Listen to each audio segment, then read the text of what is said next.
ক্ষেতের কাজ পুনরায় গোপালই শুরু করেছিল। আর এই সব কিছু গোপালের জন্যই সম্ভব হয়েছে, আর সেই জন্য বাঁধ ভাঙার অধিকারও আমাদের গোপালেরই পাওয়া উচিত। গোপাল এলো নন্দলাল কানাই, এলো গোপাল কানাই, ব্রজদুলাল নন্দলাল। এবার আপনারাও বাঁধ ভেঙে দিন। জয় গোপাল, ব্রজদুলাল নন্দলাল, জয় গোপাল, জয় গোপাল।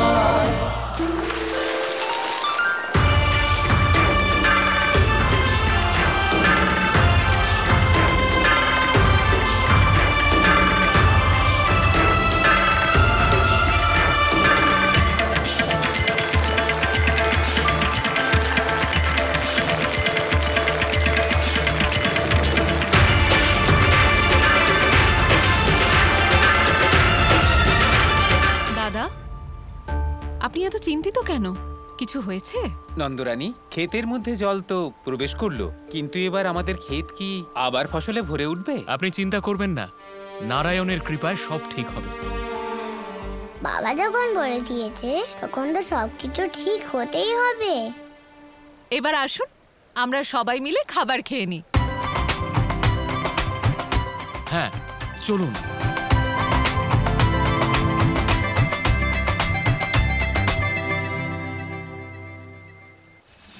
এবার মামা কংসের ইসমিশানা ফসলকে ঠিক করার সময় এসে গেছে।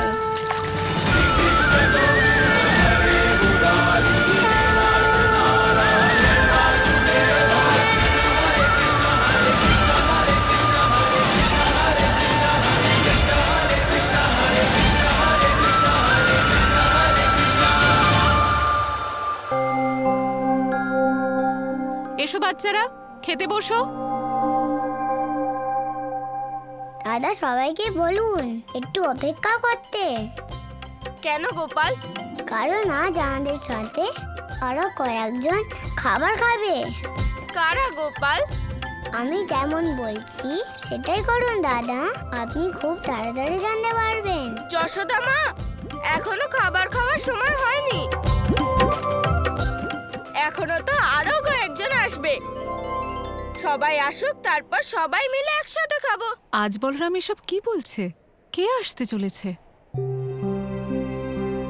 সবাই তো এসে গেছে বলরাম, আর কাদের আসার কথা? যশোদা কাকিমা, আমি এসে গেছি।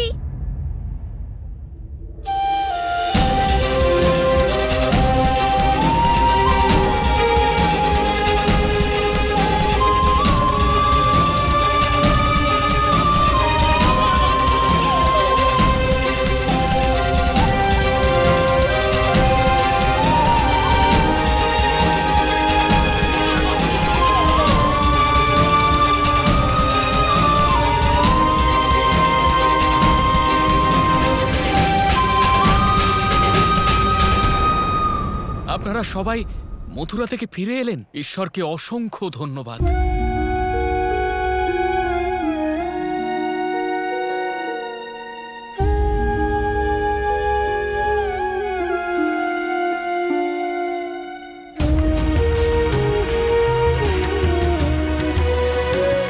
দাদা, আমাকে ক্ষমা করো।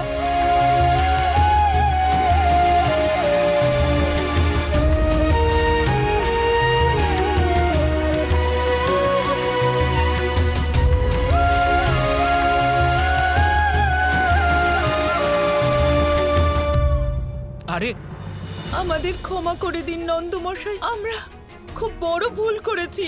আমরা সবাই সোনার লোভে অন্ধ হয়ে গিয়েছিলাম। হ্যাঁ প্রধান মশাই, ওখানে স্বর্ণমুদ্রা তো ছিল, কিন্তু খাওয়ার জন্য অন্যের একটা দানাও আমরা পাইনি। আমরা নিজেদের ভুল বুঝতে পেরে আমরা সবাই কংসের সমস্ত সোনা ফিরিয়ে দিয়েছি আর গোকুলে ফিরে এসেছি। আমাদের ক্ষমা করে দিন। না না না, আপনাদের ক্ষমা চাওয়ার কোনো দরকার নেই, সব নারায়ণের ইচ্ছানুসারেই হয়। আপনারা উঠুন।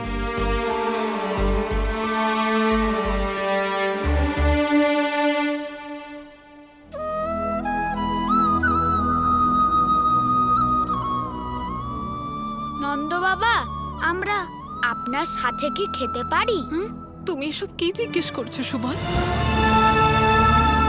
তোমার এই যশোদা কাকিমা থাকাকালীন গোকুলের কোনো বাচ্চা কখনো খিদে পেটে থাকবে না। চলো বাচ্চারা, খাবার জন্য বসে পড়ো। আর আপনারা সবাই আসুন, আজ আমরা একসাথে খাবার আনন্দ উপভোগ করি। আসুন।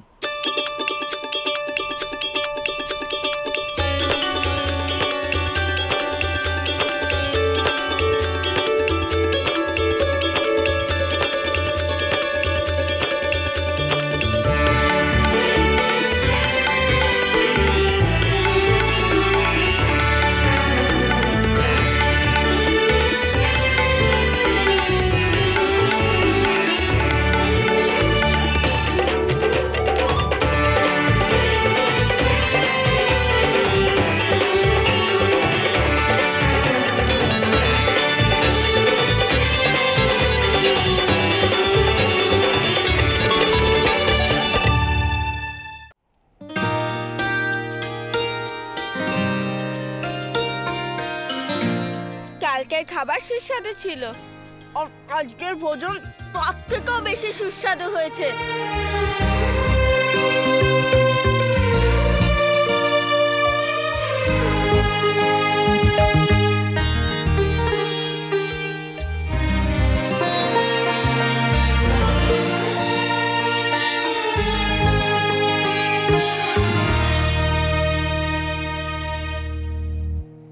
এবার আমি আমার দলকে ছেড়ে কোথাও যাব না। সোনার লোভ কখনো করব না। দাদা, এবার যদি ওদের সোনার লোভ হয়ও, তাহলে ওরা গোকুল যে কোথাও যাবে না। আমি ওদের আজ এমন কিছু দেখাবো যেটা দেখে ওরা বুঝতে পারবে যে আসল সোনা কি। গোপাল, তুমি ওকে কি দেখাতে চলেছো? আমাকে তো দেখাও আগে। দাদা আসুন, দেখাচ্ছি। গোপাল আমাদের কিছু দেখাতে চায়। চলো চলো চলো।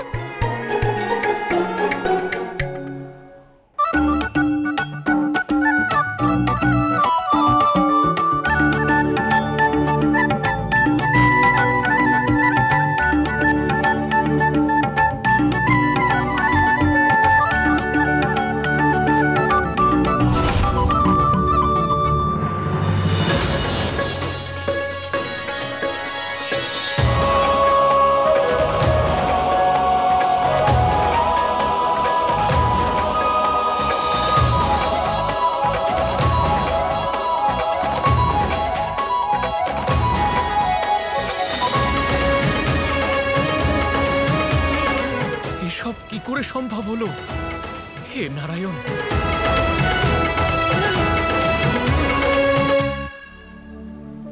সূর্যের আলোর জন্য যে ধান জমিতে চকচক করছে সেটাই হলো আসল সোনা।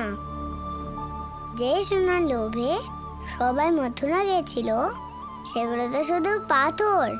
আসল সোনা হলো এই ধান, যেটা কৃষকেরা জমিতে উৎপাদন করে।